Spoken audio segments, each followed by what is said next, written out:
Salut, c'est Chris. Une petite vidéo. Tu te rappelles, je t'ai fait, je crois que c'est dimanche dernier. En fait, je te mets le lien si c'était bien dimanche dernier. Je te mets le lien de la vidéo. J'avais fait une vidéo qui s'intitulait Coup de gueule CEM. La 5G va-tu crever? Bon, ouais. Je sais très bien que depuis que j'ai ma chaîne, je parle souvent des ondes électromagnétiques, ce qu'on appelle les CEM, les champs électromagnétiques. Parce que je sais à quel point c'est délétère. Tu vois, je sais qu'il y a un moment où tu peux dire merde, ces gens ils parlent que de ça. Mais en termes de santé, tu imagines même pas comment c'est important de s'en protéger, tout du moins de diminuer la fréquence d'exposition à des champs électromagnétiques lorsque tu recherches plus de santé. Ça va être directement bénéfique. Je vais te faire une petite vidéo juste pour te dire par le biais de... Tu sais, mes amis les morts, je reçois un petit peu tout le monde ici, hein. Tu le sais bien. Et ben en fait j'ai reçu deux personnes pour parler de ce sujet-là. Donc je vais te le dire dans la vidéo, puis je vais te dire qui est venu surtout. Donc le truc, c'est ce que je me suis dit. En fait, quand je me suis dit, bah ouais, tiens, je vais développer un petit peu, parce que c'est important de comprendre le principe en détail pour savoir ce qui se passe dans ton corps. Et quand tu sais ce qui se passe dans ton corps, crois-moi que tu dis non, vaut mieux éviter de m'exposer aux ondes, parce qu'il y a des modifications corporelles au niveau atomique qui sont vraiment énormes. Je vais y venir. Donc du coup, pour discuter de ça, il me fallait deux pointures. J'ai cherché au niveau des vivants, tu vois, même des célébrités, tu vois, j'aurais pu prendre des célébrités. Ben non, des vivants, non, je préfère les morts parce que en général, les mecs, ils ont fait beaucoup de choses. Donc du coup, ce que j'ai fait, j'ai essayé d'en parler à un voisin, tu vois. Il y a Michel, mon voisin. Je me suis près de lui, puis il y a un moment, je passais dans le jardin. Ouais, je te raconte, je passais dans le jardin, puis je le vois, il était en train de tailler ses haies ou je sais pas quoi là. Puis à un moment, je lui, on discute de trucs classiques. Ouais, salut Michel, ça va, il fait beau, ouais, il a plu hier. Oh la vache, ça se réchauffe, dis donc, c'est le réchauffement climatique. Bon, bref, les discussions classiques de base qu'on a entre voisins, quoi, tu vois.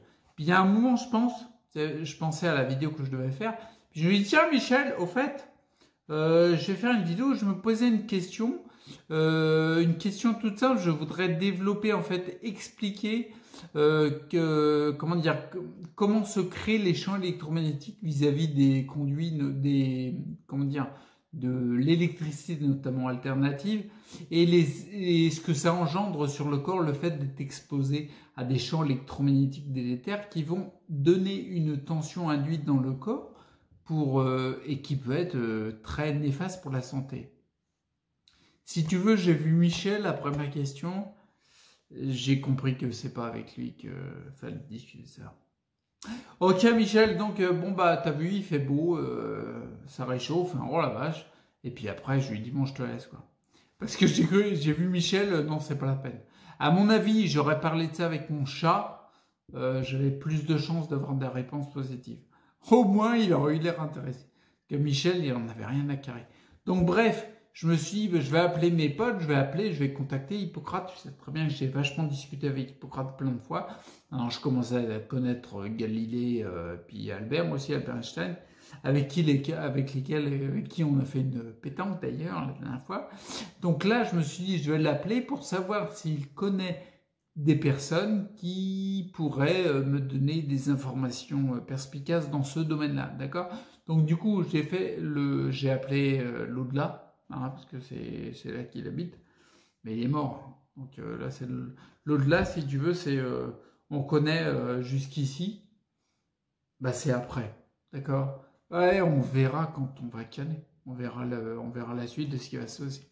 Bref, je suis tombé dans le standard de l'au-delà. J'ai le numéro, mais je te le mets pas dans la description, parce que sinon ils vont être saturés d'appels. Et du coup, j'ai demandé à avoir Hippocrate. Je lui ai demandé si je pouvais avoir la chambre d'Hippocrate. Ouais, parce qu'ils ont des chambres là. Donc elle me l'a filé, nickel. Et j'entends quelqu'un, et en fait, c'était Galilée. Parce qu'Hippocrate, il n'était pas là. Là, je lui ai dit, salut Galilouche, qu'est-ce que tu fais? Et est-ce que Hippocrate est dans le coin? Il m'a dit non, il est en train de faire un squash avec Albert. Donc j'étais en train de jouer au squash, il n'était pas disponible. J'allais raccrocher, puis d'un coup, je me dis donc Galilée, est-ce que dans les personnes que vous connaissez là-haut, enfin là-haut, en bas, à droite, à gauche, je ne sais pas où ils sont, Est-ce que tu connaîtrais deux personnes qui seraient OK pour passer chez moi pour discuter le bout de gras sur un thème précis? C'est notamment l'électricité et les champs électromagnétiques qui sont générés qui peuvent être délétères. Il m'a dit, bah attends, bouge pas, je vois d'ici à la terrasse du café d'en face, en fait, il y a Nico et Tom qui sont là, je te les envoie. Alors sur le coup, Nico et Tom, j'ai pas capté quoi. Et puis j'ai pas cherché à comprendre, tu vois, je lui ai dit, bon écoute Gali, d'accord, ils peuvent passer ce week-end, tu me les envoies, puis on pourra discuter. Donc je raccroche, et puis le week-end vient, et puis avant qu'il frappe, en fait, j'entendais marmonner, tu vois, tu sais, comme quand t'entends quelqu'un qui parle avant de toquer à la porte d'entrée, quoi, tu vois. Mais j'entendais marmonner beaucoup, quoi, ça échangeait beaucoup, puis ça frappe, je vais ouvrir, et Nico et Tom, tu l'as deviné peut-être, c'était Nikola Tesla et Thomas Edison. Donc là, on est très loin. Nikola Tesla et Thomas Edison. Je pense que les mecs, je sais pas si tu les connais, hein, mais les types au niveau, comment dire, invention à base d'électricité, ils sont là. Il faut savoir que Thomas Edison et Nikola Tesla, ils sont nés dans les mêmes années. Je crois de mémoire, c'est 1847 pour Edison et 1853 pour Tesla. Ils sont décédés dans les années 1910, 1920, un truc dans ce coup-là. Bref, donc du coup, alors ils sont nés dans les années 50 en fait. Mais pas 1900, tu vois. 1800. Il faut remonter un petit peu d'une centaine d'années. Et à cette époque-là, si tu veux, tout le monde n'avait pas un smartphone. T'imagines bien qu'au niveau électricité, t'avais pas grand-chose. T'allais pas au café du coin pour faire un flipper si t'étais ado, quoi, tu vois. Ben non, parce que c'était pas l'époque. Et justement, ces personnes-là, Thomas Edison et Nikola Tesla, c'était des inventeurs. C'est-à-dire qu'ils ont commencé à se dire, ils ont commencé à s'intéresser à l'électricité, comment on la générait, comment on la transportait et tout. Et quelque part, c'est grâce à eux si on a tout ce qu'on a maintenant. Même si les champs électromagnétiques, tout ça, ça génère, ça peut être délétère. D'accord? Donc du coup, ouais, en fait, ils inventaient tout. Je crois que Nikola Tesla, attends, de mémoire, hein, Nikola Tesla, ils ont inventé plein de choses dans tous les sens. Nikola Tesla, c'est plus de 300 brevets qu'il a déposés, je crois. C'est-à-dire que le mec, il inventait un truc tous les jours, quoi. J'ai dit, tiens, ça invente pas, bah, je vais l'inventer. C'est pas inventé, bah, je vais l'inventer, tu vois. Bon, il n'a pas inventé les tablettes, tu vois. C'est pas lui, ça. Mais tout ce qu'il a fait, en fait, ça, comment dire, c'était les, ouais, quelque part, c'était les fondations de ce qu'on a maintenant, quoi, tu vois. Et du coup, ils étaient vachement calés en électricité. D'ailleurs, je les ai fait rentrer. Et si tu veux la petite anecdote, il y a, comment dire, ils arrêtaient pas de, je leur ai dit, bah, bienvenue et tout, je les ai fait asseoir. Et puis, en fait, quand j'ai commencé à parler de ce sujet-là, je me suis rendu compte qu'il y avait, j'allais dire, il y avait de la tension. Ah, le mot bien placé pour l'électricité. Bref, il y avait de la tension entre les deux. Il faut savoir que historiquement, en fait, si tu veux, Thomas Edison, pour la faire courte, hein, Thomas Edison, il était plutôt pour le courant continu. Et Nikola Tesla, plutôt pour le courant alternatif. Entre autres, parce que le courant alternatif, c'est beaucoup plus facile à transporter, à véhiculer. Oui, tu vois, on véhicule du courant alternatif hein, dans comment dire, les câbles électriques qui amènent l'électricité dans nos maisons, tu vois. C'est pas les courants continus.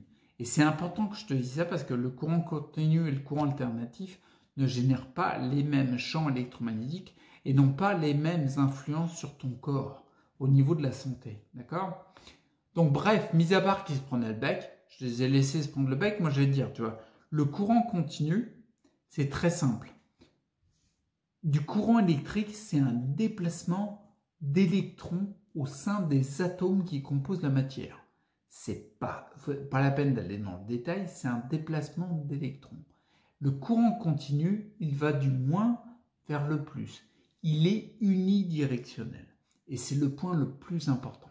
D'accord? Il va dans un seul sens. Ok? C'est un déplacement d'électrons dans un seul sens. D'accord?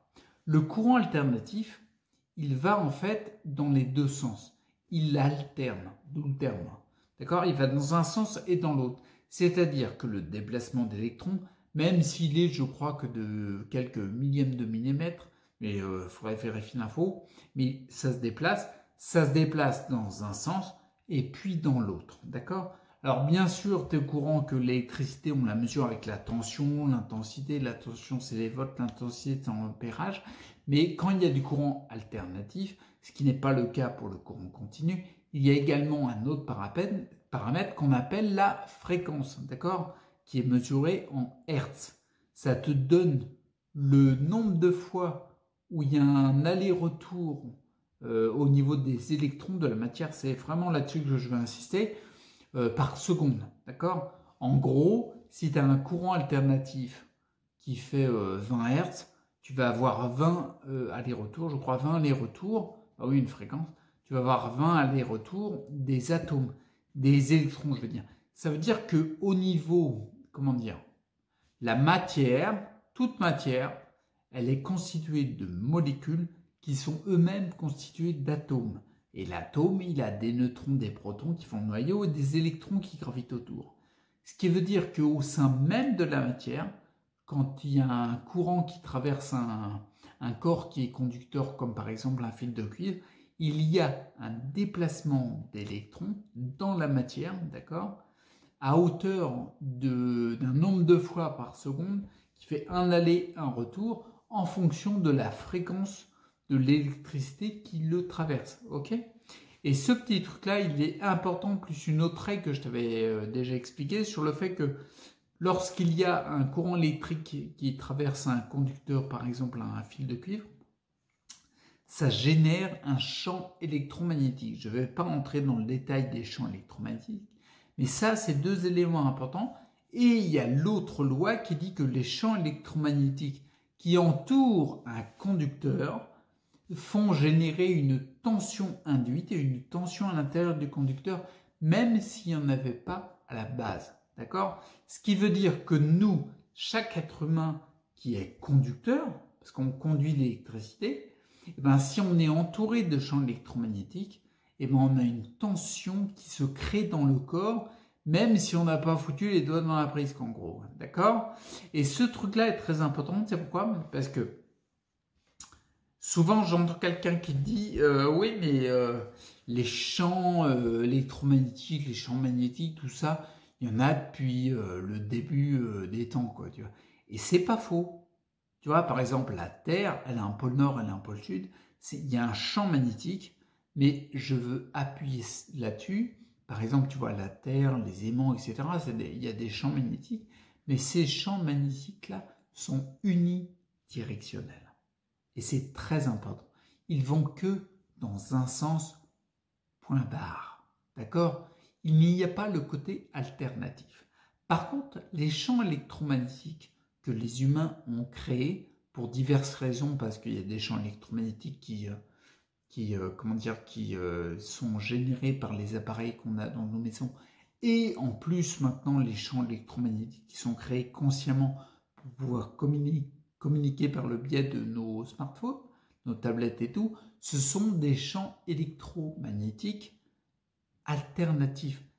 Ils ont une fréquence qui n'a rien à voir avec le champ magnétique de la Terre qui est unidirectionnel. Et c'est là le point le plus important, parce que les champs électromagnétiques avec une fréquence, ceux que les humains ont créés, que nous avons créés, qui sont bien pratiques, mais attention, il faut les connaître, comme on est entouré de ces champs électromagnétiques et de plus en plus, on crée de plus en plus de tension à l'intérieur de notre corps, la tension induite qu'on appelle, qui découle des champs électromagnétiques, mais cette tension-là, même si elle a un faible ampérage, une faible intensité et un faible voltage, une faible tension, qu'on mesure en millivolts, elle a une fréquence, d'accord? Parce qu'elle émane de champs électromagnétiques qui ont une fréquence. Et du coup, ce qui veut dire que ta petite tension induite dans ton corps, comme on a vu que l'électricité c'est un déplacement d'électrons, et ben dans ton corps, les atomes qui te composent, d'accord, voient leurs électrons bouger de quelques millièmes de millimètres. Et c'est ce point-là que je voulais appuyer sur la vidéo, c'est que tu imagines bien que les atomes qui te composent, s'ils voient leurs électrons bouger, se déplacer en fait, et ben ça génère des perturbations. Tout ça pour dire en fait, les champs magnétiques classiques de la Terre, des aimants, il y a que ça qui me vient en tête, tu vois, ça génère pas de tension induite délétère parce que parce que la tension induite, elle est unidirectionnelle, d'accord? Un petit peu comme un champ magnétique qui serait généré par du courant continu. Par contre, les champs électromagnétiques qui nous entourent de plus en plus, eh ben, ils génèrent une tension induite qui te crée des déplacements d'électrons dans ton corps. T'imagines bien que c'est pas bon, quoi. Tout ça pour dire ce petit truc-là. Bien sûr, je n'ai pas parlé beaucoup avec Nicolas, avec Nico et Tom, parce qu'en fait, ils ont passé leur temps à se prendre le bec. Il y en a un qui disait non, c'est le courant continu le mieux. Il y avait Tesla qui disait oh, c'est le courant alternatif, c'est n'importe quoi. Tu ne te rends pas compte à l'échelle où on va l'utiliser, il faudra le transporter. Tiens, regarde dehors, on est en 2019, il y a des lignes à haute tension partout, c'est moi qui ai raison. Alors, il faut savoir, pour la petite anecdote, comme ils ont vécu à la même époque et qu'ils étaient un peu pas d'accord sur le courant continu et le courant alternatif, il y a notre bon Thomas, ce qu'il a fait, c'est qu'il a, pour montrer aux gens que le courant alternatif, c'est pas très bon, et ben en fait, ce qu'il a fait, c'est qu'il a électrocuté des animaux avec, ouais, c'est un peu dégueulasse, mais bon, il y avait la SPA, elle était pas là. Il a électrocuté des animaux avec du courant alternatif pour montrer qu'on pouvait mourir. Et c'est pas faux, d'accord? Seulement, le petit truc qu'il n'avait pas prévu, c'est qu'il y en a un, je sais pas qui c'est, mais de ces expériences-là, ils se sont dit, bah tiens, et pourquoi on n'inventerait pas la chaise électrique pour tuer les mecs qu'on a dit qu'ils devaient mourir, quoi. Je reviens pas là-dessus, je partirai pas sur le débat de la peine de mort, etc. Mais bon, ce qui veut dire que là où il a fait une expérience, non, ou là où il a voulu démontrer que le courant alternatif c'était mauvais parce que c'était mortel, quoi. Et ben en fait, il y en a un qui a dit oh tiens, c'est bien ça, tiens, on peut tuer des gens avec. Tiens, on va l'utiliser, on va foutre une chaise, on va lui mettre ça dans le fion, et puis il roule. Il va monter à 1000 volts. Tu vois, alors t'inquiète pas, il va pas voyager, mais il va contacter la grande ours quand même, quoi, tu vois. Il y en a toujours un dans un coin, comme Einstein. Albert Einstein, il avait trouvé E égale MC2. À la base, il voulait pas faire une bombe atomique, tu vois. Puis il y en a un qui a dit, non, c'est pratique ça. Et Hiroshima, Nagasaki, on va faire quelque chose. Et bing, paf, tac. Ah, ça a fait du dégât. Bon, on pourra en parler des heures, parce qu'il y a toujours le pour et le contre pour dire là-dessus. Enfin là, il y a quand même eu des millions de morts, donc il y a quand même assez de contre sur la balance, quoi. Mais en effet, donc du coup, c'était assez marrant, parce que le père Thomas Edison et Nikola Tesla, ils n'ont pas arrêté de se prendre le bec. Donc, en fin de compte, j'ai pas eu mes infos. Mais je les avais, je m'étais renseigné un petit peu avant, quoi, avant qu'ils arrivent. Bon, aujourd'hui, il faut que tu saches, on est en 2019. Donc, l'information, tu l'as beaucoup plus facilement. C'est l'avantage d'avoir des ondes qui transportent l'info, même si on pourrait se passer toutes ces infos en filaire. Tu vois, moi, je suis en filaire tout le temps, ça marche très bien. Et du coup, je ne m'entoure pas de champs électromagnétiques délétères avec de très grosses fréquences qui me génèrent une tension induite mauvaise pour le vivant parce qu'elle me crée des déplacements au niveau des atomes, enfin au niveau des électrons dans les atomes qui me composent. T'imagines bien que c'est pas bon, quoi. Je sais que j'insiste là-dessus. J'ai une petite tendance à dire, tiens, il faudrait que je fasse le test, tiens. Il faudrait que je mette mon portable à côté d'une plante avec plein de fréquences pour me protéger pour moi, quoi. Puis voir ce que ça fait, parce que toutes les expériences, les études qui ont été faites dans ce sens-là, bah non, c'est pas bon pour le vivant, quoi. C'est pour ça, d'ailleurs, la petite parenthèse de fin, puis j'arrête parce que sinon les vidéos c'est trop long, ça va te saouler. La petite parenthèse de fin, c'est que, bien sûr, nos appareils électroménagers, etc., nos appareils électriques qui marchent avec une tension alternative, c'est-à-dire quand tu branches la prise dans le secteur, quoi, c'est en France, on a une fréquence de 50 Hz. D'accord? 50 Hz. Donc on est à, comment dire, on va dire, c'est des fréquences qui créent des tensions induites avec on va dire, un faible déplacement des électrons qui est quand même délétère, mais un faible, d'accord? Par contre, et c'est ça la parenthèse, je vais finir la vidéo. Par contre, il faut savoir que les appareils qu'on a créés, les smartphones, les tablettes, enfin tous les appareils qui marchent, ils marchent sur batterie. Donc la batterie, c'est du courant continu. Alors là, tu vas me dire, bah, c'est du courant continu, le champ électromagnétique, il n'est pas néfaste. C'est vrai, l'appareil en lui-même, il n'y a pas de champ électromagnétique qui est néfaste. D'accord? Il ne génère pas ça. Parce qu'il marche sur une batterie et que la batterie, c'est continu. On est d'accord. Je ne rentre même pas dans les détails du champ uniquement magnétique généré par l'écran.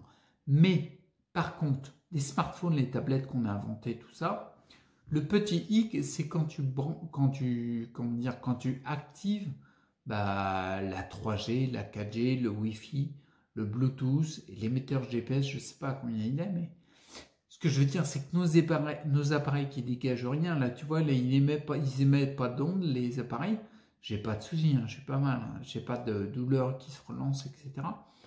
J'ai rien du tout, parce qu'ils n'émettent pas de champ électromagnétique haute fréquence.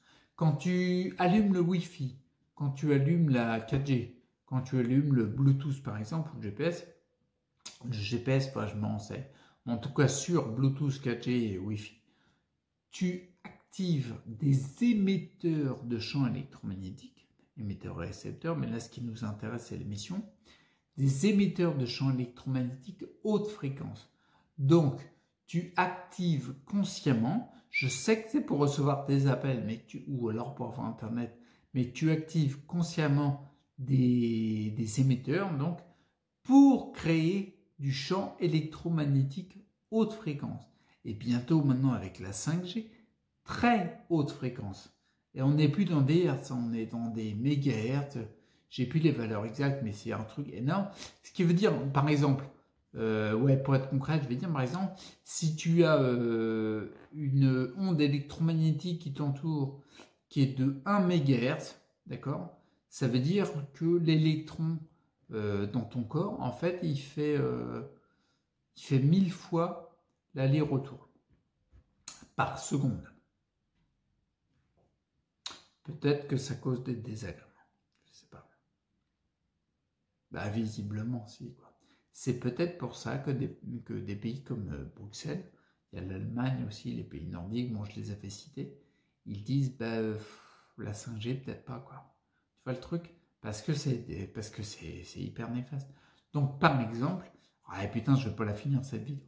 Par exemple, quand tu laisses allumer le Wi-Fi de ta box la nuit, ça veut dire que tu laisses créer de la tension induite dans tes enfants, dans ceux que t'aimes, quoi. Tu leur déplaces les électrons de leurs atomes qui les composent. Chacun fait ce qu'il veut, hein. Maintenant tu le sais. Si tu été jusqu'au bout de la vidéo, bon, tu le sais, tu es au courant, quoi. Donc à chacun de comprendre ce qu'il veut dans la vidéo, puis à chacun d'agir en fonction. Ok? Bon, je te laisse là. Je te raconte pas les suites de Nico et Thomas qui sont rentrés et qui ont débriefé de leur séjour ici, qui était court en fait, j'ai pas discuté avec eux, mais tu sais, ils ont fait un débriefing avec Galilée, je te raconterai dans la prochaine vidéo. Et puis je te souhaite de calmer un peu les champs électromagnétiques, on le répétera jamais assez. Bien sûr, il y a plein d'autres plans qui sont importants, bien sûr, l'alimentation c'est primordial, avoir se stimuler pour aller vers une vie qui nous correspond, c'est important, le développement personnel, etc. Mais si par exemple tu te bombardes de Wi-Fi tous les jours, tu allumes ton smartphone avec le Wi-Fi des 4G, puis tu sais que tu le mets dans la poche arrière de ton jean, ouais. Ben non, mais pour moi, tu sais quoi, c'est pas cohérent. C'est pas cohérent.